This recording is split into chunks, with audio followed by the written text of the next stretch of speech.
parmi vous ce soir à Châlons. Ça nous rappelle quelques années en arrière, nous avions l'occasion de venir participer. Il faisait une autre météo. Il avait fait un temps de chiotte, il pleuvait. Là, ce soir, il fait beau, c'est agréable. On a un public vraiment magnifique.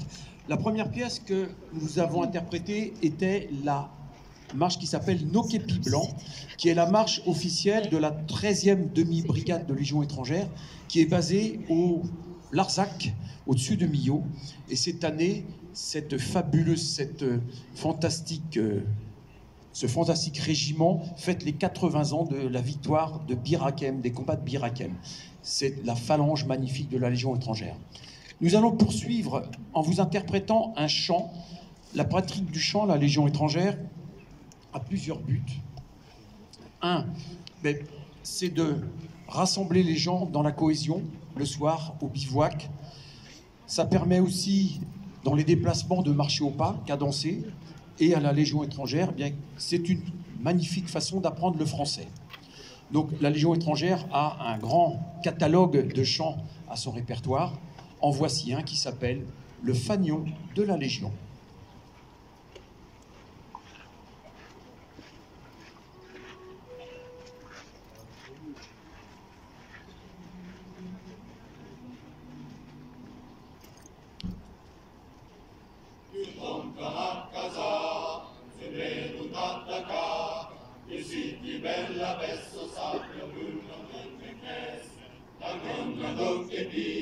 Sans peur et sans répit, lorsque la plaine nous marche, nous reprenons avec ardeur.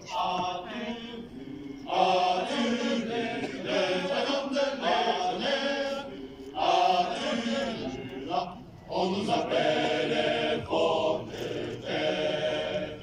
On a mauvaise réputation, mais on s'en fout comme d'une musette. On est fiers d'être à la Légion, et ceux qui ignoraient le vulgaire, c'est que nous sommes là au colon. Ils ont une arme, des mousquetaires, des légionnaires. Quand les coups lacés, on donne de son passé. On rencontre un client mourant de rigueur d'ici-bas. On lui qui vient petit, chez nous chercher l'oubli. Sous un soleil blanc chanter notre plus belle chanson. As-tu vu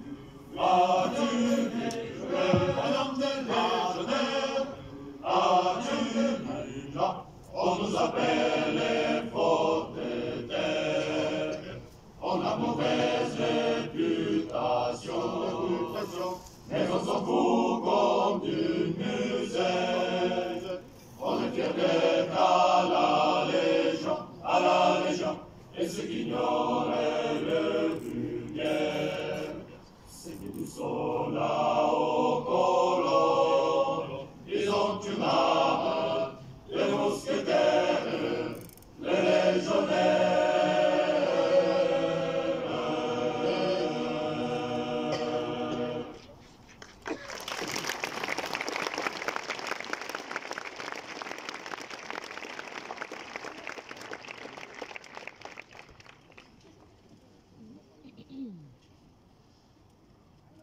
Pour le chant, c'est fait. Il n'y en aura pas d'autres. Normalement, ça dépendra de vos applaudissements.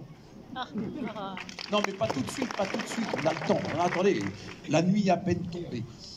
Une autre tradition à la musique de la Légion étrangère, comme dans toutes les musiques militaires françaises, la pratique du tambour. Donc, le pupitre de tambour de la Légion étrangère va vous présenter un numéro à travers les titres qu'on appelle les batteries et refrains d'Empire. Voici donc le rigodon des escrimeurs. Vous allez voir pourquoi. On appelle ça aussi l'omelette à cause du jeu des baguettes sur les tambours. Imaginez que vous remplaciez la peau du tambour par des œufs d'autruche et vous battez ça pour faire une omelette et vous comprendrez la tactique. Pardon? Voici donc le duel des escrimeurs.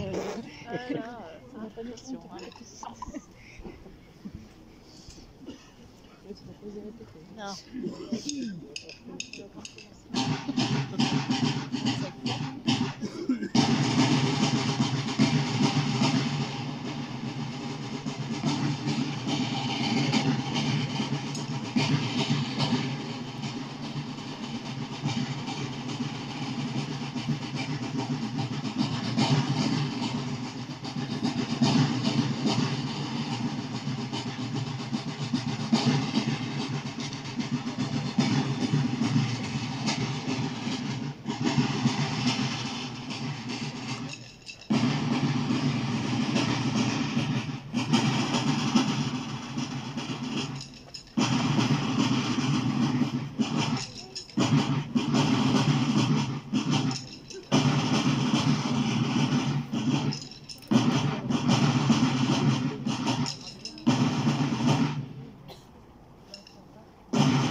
La pratique du tambour fait partie de l'école française du tambour. Il y a 2 pays qui pratiquent la technique du tambour, c'est la France et la Suisse.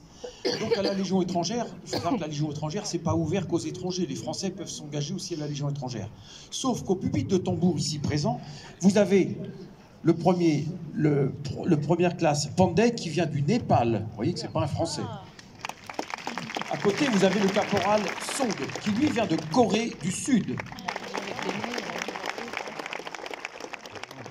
Le caporal de première classe Batar-Suren, numéro 2 du nom, qui vient de Mongolie. Le caporal-chef Simko, qui vient de Hongrie. Et à l'autre extrémité, le caporal-chef Batar-Suren, premier du nom, frère du second, qui vient également de Mongolie, forcément. Voici le pupitre de tambour de la musique de la Légion étrangère.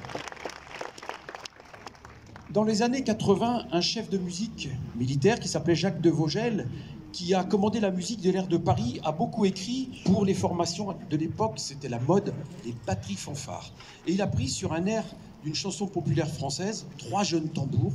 Eh bien, il a arrangé pour instruments d'ordonnance, clairon, trompette de cavalerie, tambour, et il en a fait un arrangement avec orchestre d'harmonie. Voici donc pour vous 3 jeunes tambours, qui seront joués par 4 jeunes et jolis corps, mesdames. Corps d'harmonie, attention, pas de confusion. Mais tout le monde dort. Ah non. Il est vraiment dans la position avec lui. Je vais voir les cheveux. Je sais. On dirait un enfant.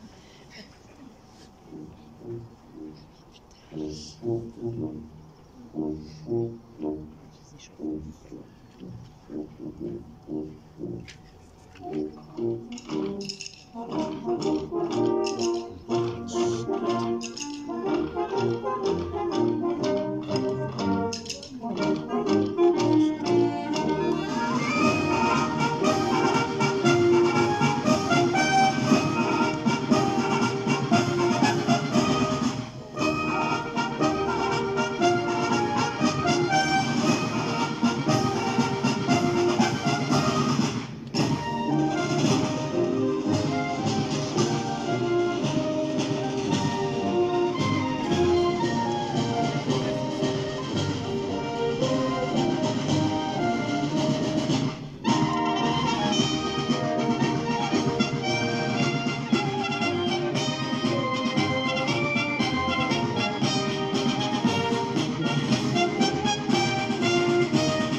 En 1995, le compositeur gallois Karl Jenkins, né en 1940,